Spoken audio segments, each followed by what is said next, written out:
Any health-related information on the following show provides general information only. Content presented on any show by any host or guest should not be substituted for a doctor's advice. Always consult your physician before beginning any new diet, exercise, or treatment program.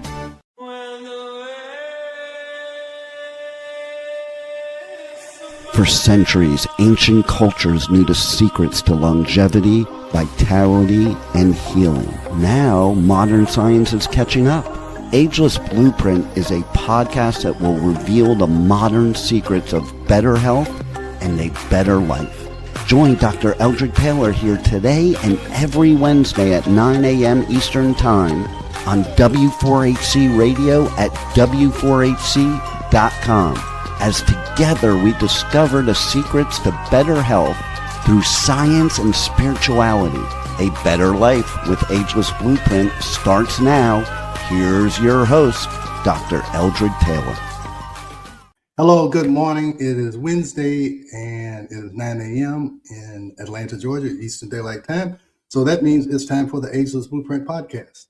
And I am Dr. Taylor. I am the hormone doctor and the spiritual MD.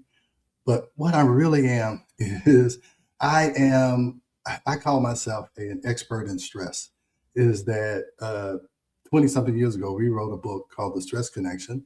And it's because it said 75 to 90% of all visits to primary care physicians are for stress-related complaints or disorders. Now, back then, I didn't know that one quote that I say over and over again would lead me to this. Because when I started this thing called Ageless Blueprint, started a podcast, believe me, I didn't really know what I was doing, okay? And why did I call this the Ageless Blueprint? Well, I'm going to show you the Ageless Blueprint. And it took me a year and a half to really figure out what that really is. And the Ageless Blueprint is simple. And I'm going to show you right here. Let's go to the first slide. All right. So I talked about this switch. This is the blueprint. From the beginning of human civilization, and even in the animal kingdom, the only question that they ask is, am I safe or am I being threatened? That is the Ageless Blueprint, okay? Is that your body constantly asking you, is the environment safe or is it threatening? All right, so you have to decide. You decide whether or not the environment is safe or threatening, and it's all about your perception. But you only have one switch. It either is on or it's off. There is no neutral. Either you are feeling threatened or you are feeling safe. It's one or the other, all right? Now, here's the problem. Everything that you see, touch, smell, feel, and everything you think is a signal to your body to say, am I safe or am I threatened? And what you have to understand is that what I've been telling is that everything starts from stress. Is that when you feel safe, everything is fine. Your parasympathetic nervous system is activated. You're resting and you're digesting. And when I have gone on these safaris and things, you see that the animals just rest and digest all day long. They just eat and they rest, they sleep, whatever. But when a threat comes, they can run as faster than any human because they understand either I'm safe or I'm threatened. And they build up their safety, they build up their energy and everything. So when a threat comes, they're ready. All right. So that's how things are supposed to work. But we don't follow nature because these animals, they wake up and they move around when it's daylight and they sleep or whatever. And then the night predators, if that's their rhythm, then like the predators, they go out at night. So they get enough sleep. They follow, they eat what they're supposed to eat. They do all of the things and they follow the rhythm of nature. Our problem is that we have diverted from that blueprint.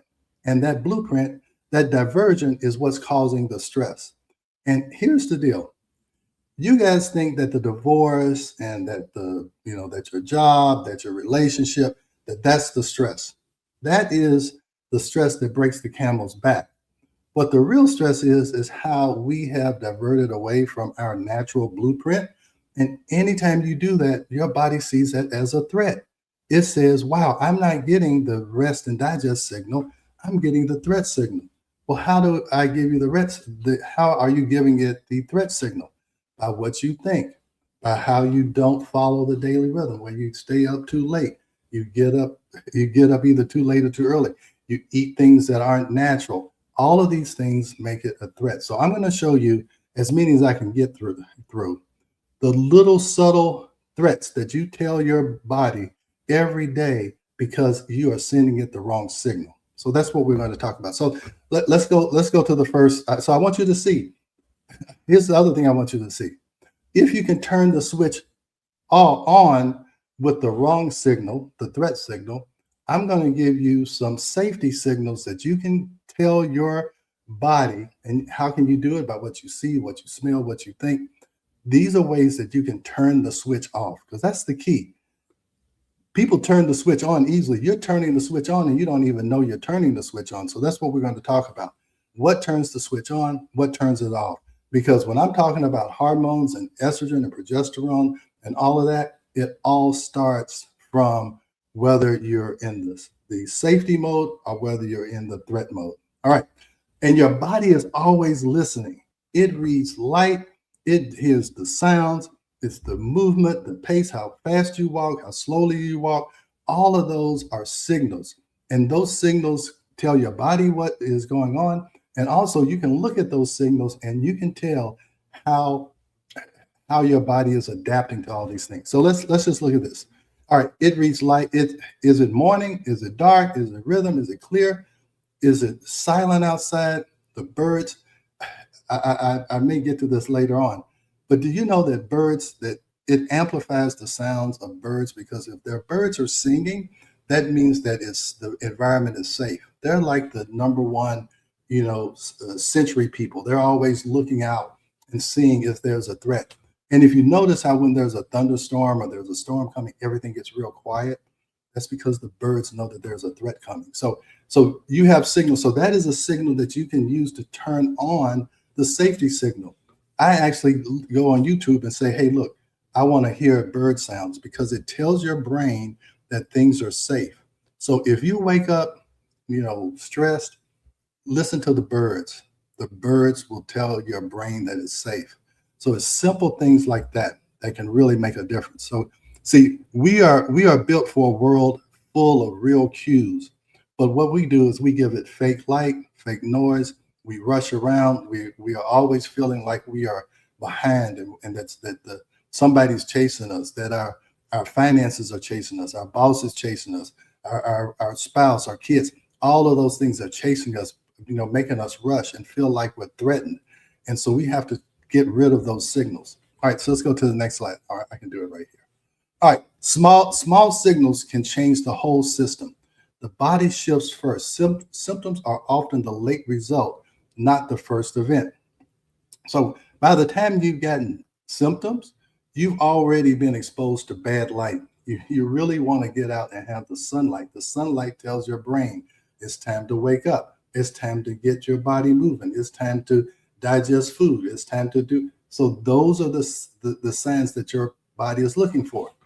When you're breathing fast, that tells your body there's a threat, because you're anxious. You're thinking anxious thoughts. You're breathing anxiously, and your heart beats anxiously. That's all because you are breathing fast. If you look at the NBA playoffs, those athletes at the foul line, because they want to be calm and have their muscle memory work, you always see them take a deep breath, and they visualize the basket, the ball going in the basket. So why do you do that? Because if you can control your thoughts and if you can control your breathing, then your heart rate will automatically slow down. So I always tell people, if you can control 2 out of the 3, if you can control your thoughts and if you can control your breathing, your heartbeat will automatically slow down. However, if your thoughts are racing and your breathing is fast, then your heartbeat is going to speed up. So that's why you get into these panic attacks. So you have to learn how to break that cycle. You have to learn how to slow down your breath. And that's what we talk about a lot, is slowing down your breath. That's what meditation is about, paying attention to your breath, breathing slowly. And we're going to get in some definite techniques that definitely turn that switch off, and how you can measure it and see it for yourself. So let me just show you a little thing. So you turn the switch on by turning on your sympathetic nervous system. You turn it off by turning off something called your vagus nerve. Your vagus nerve is what controls your rest and digest. It controls your digestion. It controls how you can sleep. It controls how you digest your food, all of these things. And there's certain things that you can do to turn your vagus nerve on. All right. And one of them is humming. Okay. If you can hum, sing, or chant, it actually, that vibration vibrates the vagus nerve and turns on your parasympathetic nervous system. Okay. So why does that happen? Because when you take a long exhale, that tells your body you're safe. And then the sound can help the body calm down. So that humming vibrates the vagus nerve. The vagus nerve runs from your brain all the way down, really throughout your whole abdomen and everything. So when you hum, it vibrates and it sends a frequency that tells the parasympathetic nervous system to turn on. So why would this be like this? Because see, here's what I'm talking about. This has passed down through the ages. I mean, through hundreds of thousands of years of human evolution. And whether you believe in evolution or not, this is all physics. This is all neurochemistry. So it's just saying that this is how the body was built. And so we were built for singing and chanting together. In the ancient times or really in the, early on, people would go around campfires and they would sing and chant, and it calms people down. People who sing in a choir, it's calming because you are singing and chanting and humming and you have a group of people. We are built for that. But what now we're isolated, we're silenced, we have headphones on. We don't have any of this community. And this community where we chant and we sing songs, we're all in unison. That tells your body that you're a part of the tribe. Okay. And that's why we're feeling so lonely because of COVID, because we are built to be in tribes. That's why that's why I'm trying to get you in the Ageless Blueprint community. Subscribe to the channel. We like to be a part of tribes. And so when you are isolated, it tells your body that, hey, you're in danger, because, in prehistoric times, whatever, is that if you were by yourself, you were exposed to any predators. If you were in a group, you had more safety because you were in a group and you could fight off any group of predators. So you always have to think, hey, where did I evolve from? Was I always at this in this technological age? No, this technology is really taking us away from our blueprint. And I'm as guilty as anybody else. And so we need to really look at this. All right, so let's look at this one. And here's another interesting thing. So we are built to walk. We are built to move. We are built to be standing, not sitting, because you have to think gravity is always pushing downward. So if you're standing or sitting, your blood is pooling downward. You don't have a heart pump in your feet, but you do have your calf muscles. And when your calves squeeze or whatever, then it's squeezing blood back to the heart. So that's why it is really almost a medical necessity for you to stand up every 45 minutes, because every 45 minutes, they figured this out, these neurophysicists and all of this, is that blood pooling starts to increase your risk of clotting, and your body sees it as a stressor because it says we're not getting enough blood to the heart. So, and then also you're not clearing what we call your lymphatics. So sitting more than 10 hours a day is what people do on average, because you sit going to your office, you sit while you're in your office, you sit going home from the office, you sit eating dinner, you sit watching TV. So we're sitters, we're not walkers. We were built to walk and we sit. So that becomes a stressor because we are diverting from the blueprint. So I would encourage you, and I'm actually building a course where we can change our habits. And I want us to do this together, because I used to wonder, why do all of my cortisol testing, why is everybody stressed? Not everybody grew up in a bad home, because I'm seeing people, kids who are teenagers, their cortisol curves are showing that they have been under chronic stress. Well, these are chronic stressors that you're doing every day or not doing every day that is causing that stress. And then you add on schoolwork and relationships. That's why everybody is stressed. And so it's important to get rid of the big stressors, but these are cheap stressors. Standing up doesn't cost you anything. Okay. Humming doesn't cost you anything. Okay. Listening to the birds don't cost you anything, but they can cost you a lot in your physiology and your stress response. And that's the key, is how do you turn that switch off? And these are some of the small things that you can do to do that. Am I starting to make sense, Rebel? Most definitely. I mean, I totally relate to this because of the 12 to 15 hours a day that I sit working. Yeah, and your body sees that as a stressor. You're not moving things around. Your joints are getting stiff. You're not hydrating, because you have to move around to hydrate your joints and things. So these are things that I am learning. I know about the major stressors and what it can do, but then I finally realized, no, this is why everybody is stressed, because we're so out of balance for what we should be doing. All right. So walking generates electricity. People are worried about osteoporosis and things like that. But when your body is stressed, it's like, what doesn't kill you makes you stronger. Well, actually walking, and every time your heel hits that pavement, it is sending a little electrical charge to your bone to say, hey, look, we are walking. We need your bones to be, we need our bones to be strong. So it's building your calf muscles, it's building your bones, and it actually rewires your brain, that your brain says that, hey, look, we've got things to do. This guy's walking around. Is he looking for food? What's going on? So it is important that we move. And I'll tell, well, it comes to, and it's not just moving on a treadmill in a gym, because then you're under artificial light, all of these things. Walking 10 minutes out in nature in bright sunlight can do more for you than 30 minutes of treadmill walking, because you're getting so many other benefits from being out in the sun, the vitamin D, all of that stuff. So, and even bare feet on the ground. I've started wearing these flat shoes because here, as you get older, I'm 65, as you get older, you start to lose your sense of balance. The reason why is that we're on these shoes that never let our feet actually contact the ground. And so as you get older, everybody's worried about falling. Everybody's worried about osteoporosis. Well, you walk, and if you walk barefoot, or either you walk on uneven ground, so that your body is constantly having to rebalance itself. If you always walk on flat surfaces, you're not going to be able to catch yourself if you fall. So just walking in a different way will help you. Okay. All right. The other thing is that we wake up. Waking up is a stress test. Okay. In the morning, if you ever done a cortisol test, you should have your highest cortisol in the morning.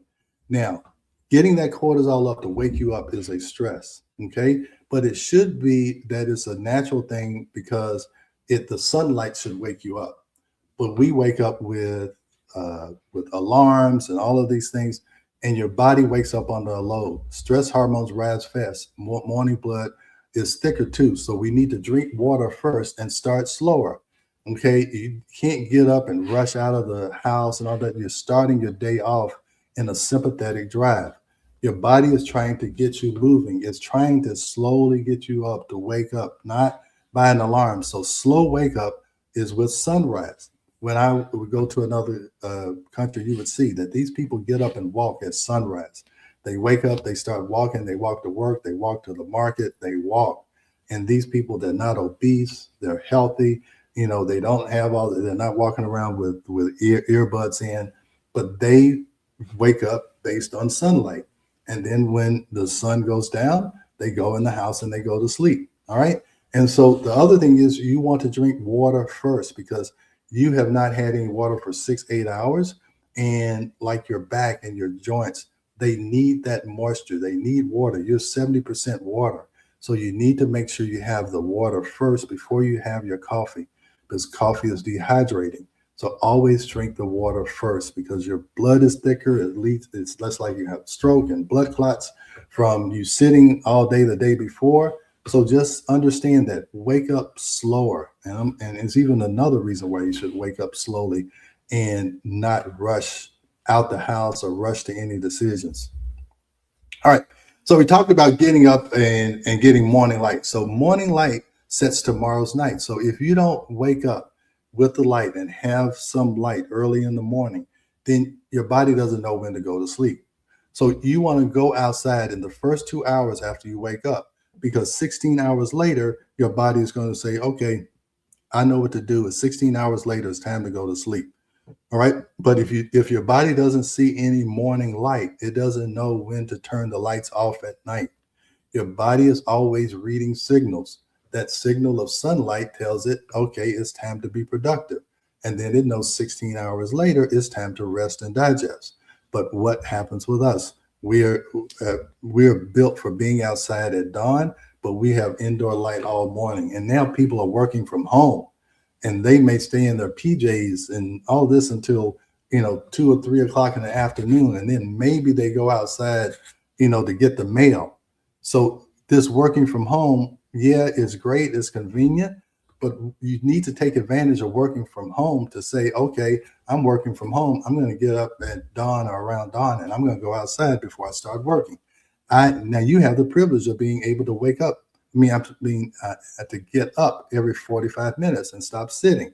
Now, don't necessarily get up every 45 minutes and go to the refrigerator and eat, but you have the privilege, you have the ability working from home to actually implement these things. So I want you to be aware of it, so that if you are working from home, you don't add to your stress.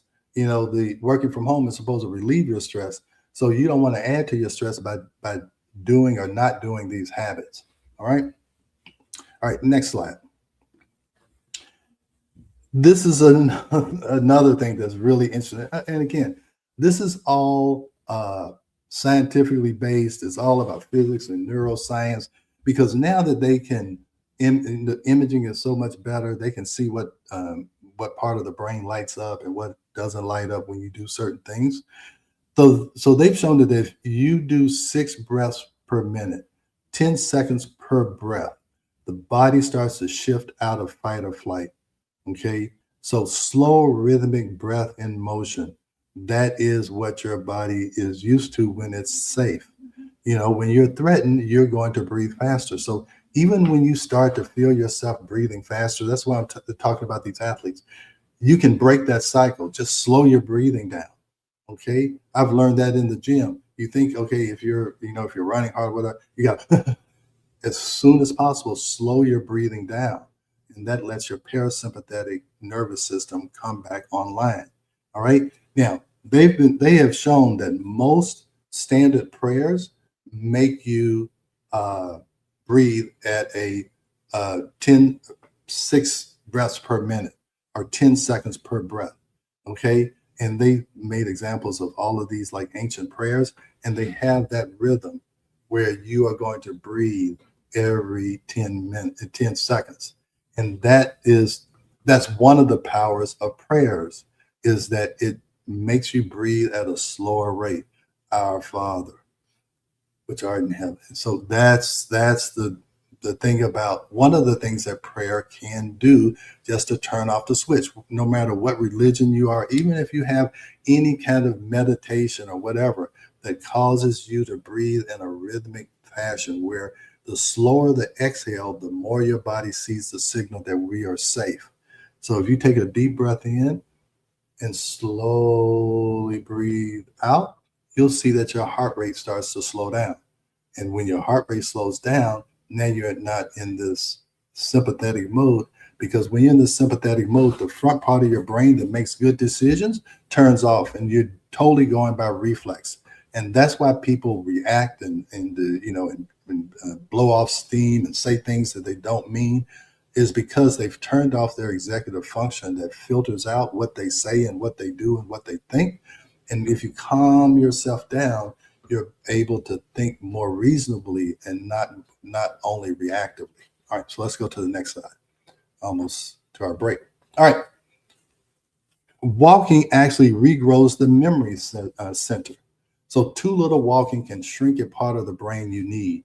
So navigating on real ground every day actually makes your brain recalibrate itself. There's also a trick you can do.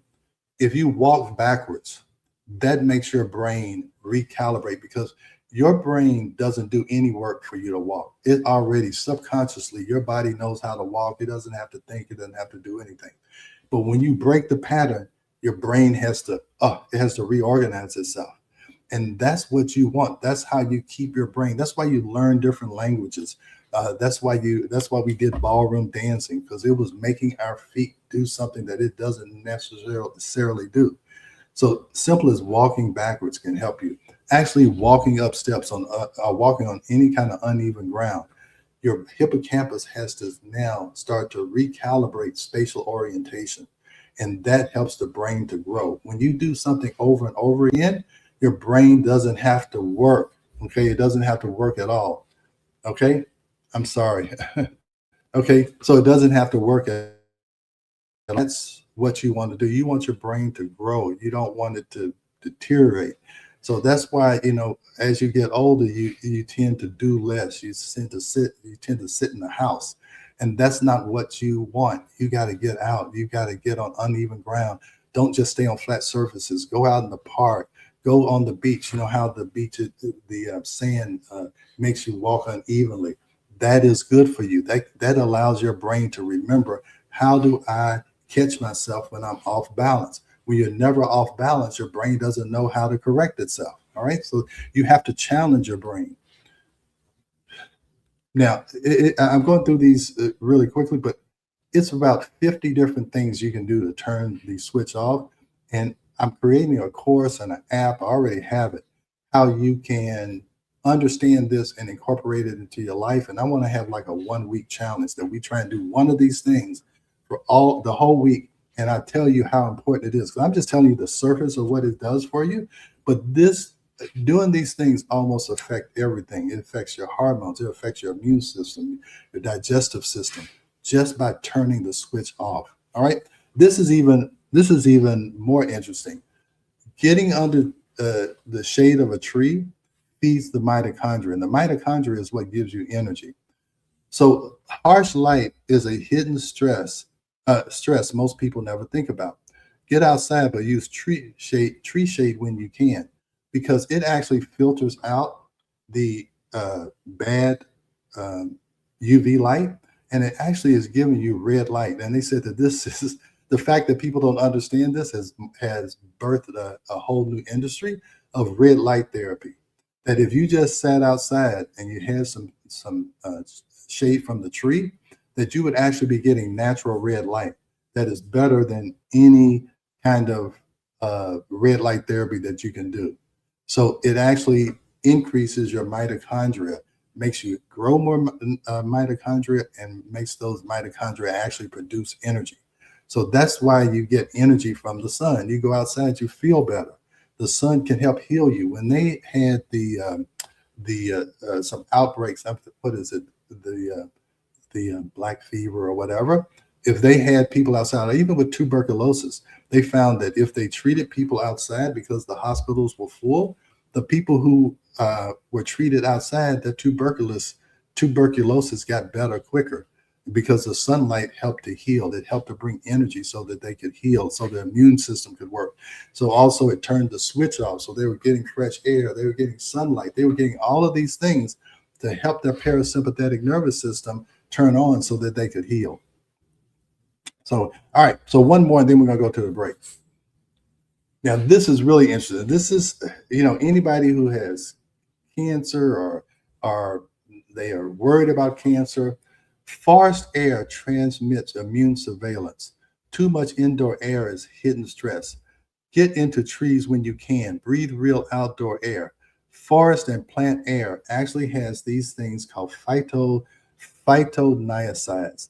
They are plant chemicals in forest air. They actually increase natural killer cell activity. And here's what natural killer cells do. Natural killer cells go out every night and they look for potential cancer cells. All right, that's why sleep is so important, is because when you're sleeping, your immune system is at work. Your brain is always at work. It's always looking at signals. But if you can get under a canopy of trees, and that's why you want to go out to the park, you get under a canopy of trees. If you stay there for 30 minutes, the natural killer cell activity increases for 30 days. The 30 days. And I'm telling you, this is all science. This is amazing stuff that I'm learning because I wanted to be an expert in stress. And these are simple things. This is crazy. Is that you can sit under the tree and you can increase your immune system by increasing natural killer cells. And this is the information that people know. People think that they're a victim of their circumstances. They're a victim of what's going on around them.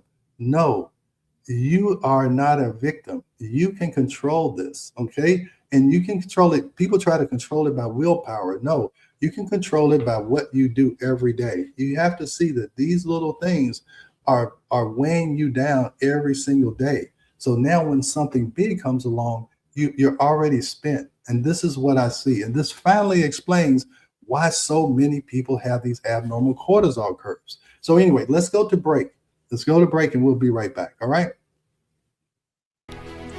We are going to a quick break, so stay with us as we explore the ageless blueprint right here on W4HC Radio and Talk 4 TV. An ancient secret with a modern twist for better health and vitality. Dr. Taylor will be right back.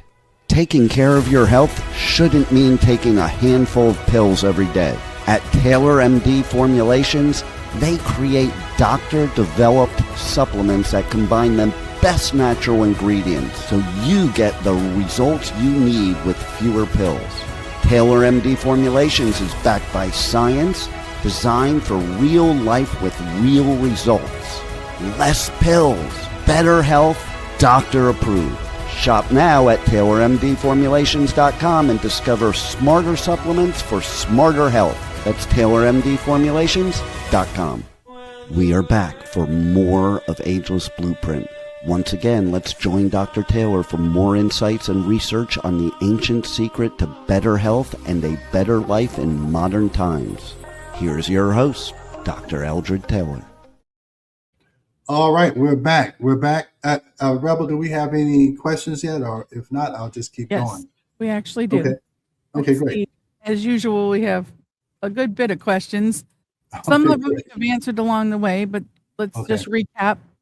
Okay. Does everyone run on the same clock hours? Yes. The sun is, so, here's what I'm learning. There's certain things that are set, like gravity, there's certain things that are set. It's called a circadian rhythm. That means you live by the sun, okay? When the sun is up, that's when you should be eating. That's when you should be, I'll tell you, a part of this app, I'm going to give you a daily schedule, what your ACEs blueprint really should be, when you should eat, what you should do after you eat, all of this stuff. Yeah. So everybody should be running on the same clock. Okay. It's based on the sun. When the sun goes down, we should be resting and we should be relaxing. We should be doing like the other animals. Okay. We are mammals and that's what the mammals do. Okay. So yeah, fortunately or unfortunately, we all have the same ageless blueprint. And again, I didn't know what I was saying when I came up with this title, but the ACEs blueprint is following your circadian rhythm, and it's actually called chronobiology. So it's biology based on time. That's a whole subject matter. Chronobiology. How does our biology fit with the chronology of a 24-hour day? All right. So another question. Next question. Can we adjust the time we function at the best hours? Yeah, well, here's what I'll tell you what I do. I get up usually at 4 or 5 o'clock in the morning. That's just that's when I'm most creative and I can do things.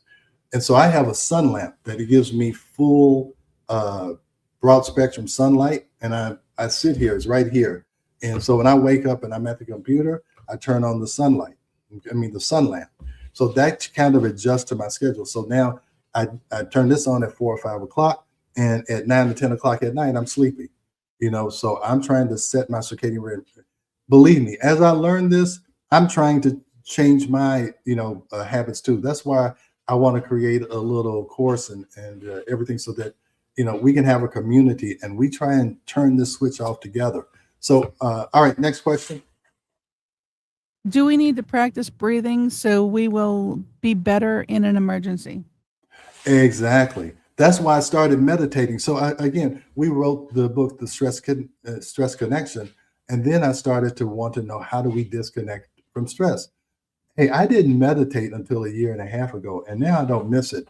And in the course, we're going to talk about using this Muse headband to teach you how to meditate.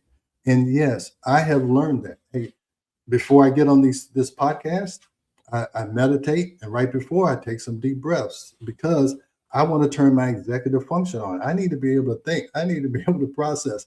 So I have to try and calm my nervous system down. And again, you only have an on switch and an off switch.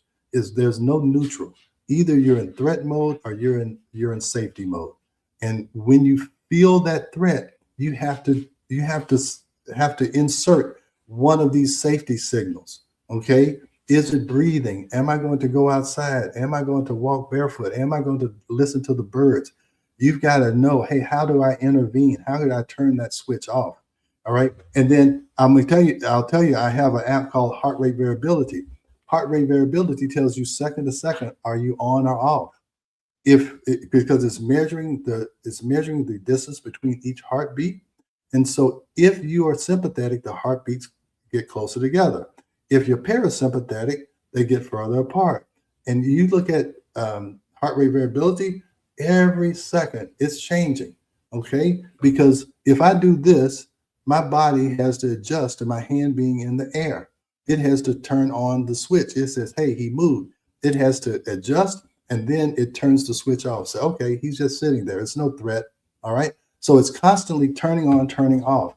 But when it's constantly on, it's detrimental. It's detrimental to your health. All right, so go ahead. So that's why maybe the next one, or I'm going to have a YouTube video to show you how you can measure this. With heart rate variability, you can tell whether or not your system is on or off. Is it majority of the time, is it on or is it off? And then I have a metabolic blueprint app that is going to help us on a week-to-week basis make a change. And then every day, I'm going to tell you all the important things that it's doing for you, so that it really is in your mind that this is something that I need to do and that I need to make a habit of it, because habits take time. So you can look at the heart rate variability and know something right then and there. And in the app that we have, it's like if we see your sympathetic is on, we tell you, hey, look, here's some deep breathing techniques. Here's some other things you can do. So yeah, I'm trying to make it where we can really implement this stuff. And it's not just a podcast that you watch one time. No, we're going to implement this, because this is an epidemic. Everybody is stressed and they don't know how to turn the switch off. So anyway, another question. Real quick, if they go to your All My Links, don't they have a thing about the Muse that they can look more Yes. into? Yeah, they do. And I would highly recommend it. If you tried meditation and you're like, I don't know if this works, it really helps you to know when your brain is calm. It tells you whether or not you're in something called an alpha mode. Alpha. Alpha brain waves are very organized, and they're not scattered at all. When you are anxious, you are in a beta state. Beta means that your thoughts are fragmented. And that's what makes you anxious, because you can't concentrate. That's what ADHD is all about. Okay. It's not a description of I can't focus. It's when you're in a beta wave state, you can't focus. So if you can learn to meditate, it's going to help you with your so-called ADHD. So yes, I would highly recommend that, because it taught me how to meditate when I was saying, I don't know if this works. Now I swear by it. Okay. All right. So we'll go to a few more slides and then we'll go from there. This is very important. Before symptoms, a message gets sent. So one early message is corticotropin releasing hormone. So whenever your body, or whenever you think there's a stress, this corticotropin releasing hormone, it gets the whole cascade going. It tells your body, get ready to run or fight. And it's getting ready for short bursts of demand. It thinks you're an animal, having to run away from a predator. But this constant low grade activation is making it where it's always getting ready for a short burst. So that means any long term issues are shut down, because energy moves towards survival and repair can wait. Okay, so your rest and digest system, it gets turned off, and now your brain is just a constant state of readiness. That's what ADHD is about, because you're constantly ready. You're looking all around. You can't focus on anything because you don't know where the threat is coming from, because the threat is all in your head, or it's all due to a signal that you're giving your brain that you are not aware of. So that's what I'm trying to get across, is that whenever your body sees a threat, it turns on that one same signal. It has no, it doesn't have a minor threat signal. It has threat, no threat. All right. So even a little minor threat of, I don't know, I can't find my keys or whatever, cortisol control for releasing hormone kicks in. All right. Now it turns off your executive function because you're worried that you're not going to get to work on time. So now you can't think of where your keys are. So, but if you calm down, and what I've learned is that if I calm down and just forget about it, suddenly they show up. Okay, is that the harder I try to find them, the less likely I'm going to find them. If I just say forget it, all of a sudden I'm walking by, I'm like, there's my keys. You know what? That's because I calmed down, my executive function can work again, and now I can remember where my keys are now. But here's the problem, because women are going to say, but I can't remember my keys. That's because cortisol releasing hormones started, and then that screwed up your hormones. And then your hormones are causing you to not be able to sleep because you don't have enough progesterone and all those things. So I've already told you the downstream things that stress will do: screw up your hormones, screw up your immune system. I'm trying to show you upstream, where is it coming from? And this is what you have to turn off, or immediately when it turns on, really know how to turn it off. All right. Because like I said, it's either on or it's off. There is no halfway. There is no, I'm kind of stressed. No, you're either threatened or you're safe. All right. And this is why I was telling you, ovulation needs safety. So if your body is seeing there's a threat, it says we can't be reproducing right now. So it stops ovulation. And without ovulation, progesterone often stays weak. It does stay weak. So that's why these are always matched. When I see low progesterone, I'm always looking for cortisol. Okay, because it started there. All right. That's what I'm trying to get you to understand. If you're having abnormal cycles at 13, it's not because, it may not be because of your stress, like at school or whatever, but you've been living in stress. And especially these kids now, they never go outside. We used to go outside and play. They stay in and they do video games, and then they play with their friends virtually. Okay, so, and then they're isolated, so they're sitting there by themselves in the in the basement or whatever. So they're not getting any sunlight, none of that. And so now their hormones are out of whack because they're not getting those signals from birth.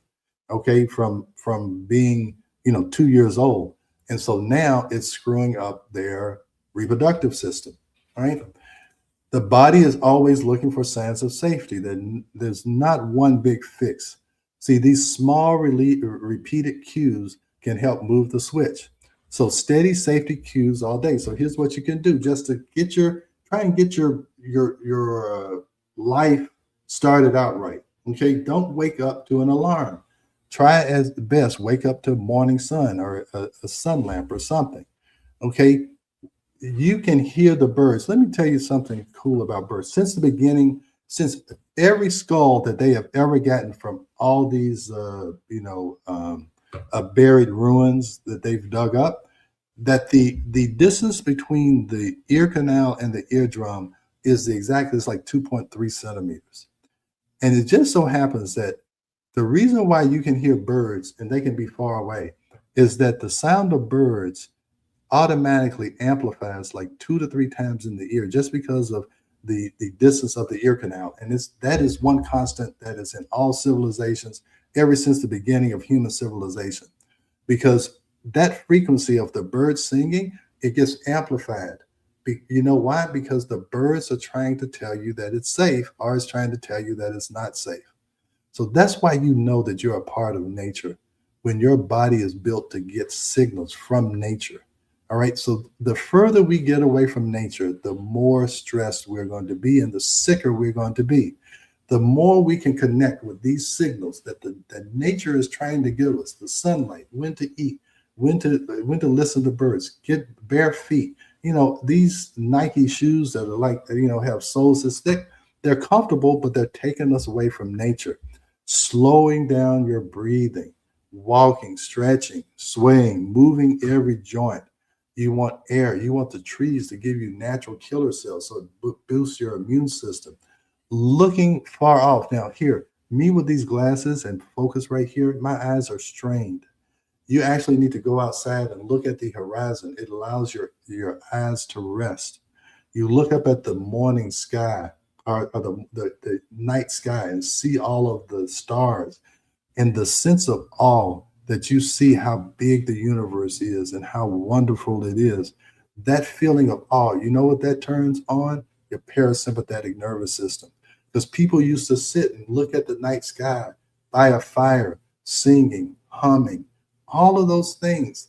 I mean, that's the ageless blueprint. And what has happened is we have evolved into this type of person, our people, our civilization, faster than our body can adapt. And so that stresses the body out. So anyway, I was trying to see how much time we got. We got about 4 or 5 minutes. So this is what we want to do in our school course that I'm developing, is how, and I tell you, there's about 40 or 50 other things that you can do. And so you may not be able to do all of these, but you should be able to do 5 or 6, or just say, hey, let me cut out this one that I've been doing. Let me stop waking up to an alarm. Let me get a sun lamp or whatever. Let me make sure I don't rush out of the house. Let me tell you another thing. Don't make any decisions the first 30 minutes when you wake up. Why? Because your frontal lobe, your executive branch, hasn't turned on. So if you go to the phone and you see an email, you're more than likely going to react to that email in the first 30 minutes when you wake up. So please don't wake up and look at the phone, because that's going to immediately put you into a reactionary stage, and you're automatically going to turn that switch on to threat, because all kinds of things show up in the morning. So don't even look at it until your executive function is turned on 30 minutes after you wake up. All right? Because I won't just be on the lookout for when we start this course, because I think it's going to really be exciting. I'm excited about it because this is new information, and really most of this information has just been discovered in the last 15 to 20 years, because that's when they had the science that could really filter this out. So this is kind of really new stress physiology, but I think it's very important because this is something you can control, and it doesn't cost you any money. It just costs you understanding and awareness of what you're doing and how you can change how your body is interpreting signals in the environment. So do we have any questions? I got like 2 minutes left, and I have some more of this, but I'm actually want to make a long form YouTube video and really get into this and talk about how we can change this on a moment by moment or a daily basis, and how we can make some permanent changes. Because I think this is the key to the stress disconnection. And if we can disconnect from stress, that'll help end hormone confusion, because this is where the hormone confusion begins, is being able to turn off that threat or fight or flight switch. All right. So any questions, Rebel? The next question, is this calming thing a thing we need to put into habit? Yes, and that's what I want to try and help people do, and help myself do it, is to make a habit out of this, that that it gets into our subconscious, because whatever thing that we're doing in the morning or whatever, it is a subconscious program that we have been just doing over and over again. So your body doesn't even think about it. It just does it. So in order to change that, you have to keep repeating an action so that you can change. We talk about rewiring your brain, rewiring your subconscious so that it doesn't have all these automatic movements or automatic things that it does, is that you have some control over what you think, what you feel, what you hear. So that's the goal of that. All right. So another question. Next question, how long would it take people to get this into their natural way of doing things? They say a habit takes 30 days. And so what I want to try and do is introduce a habit once a week.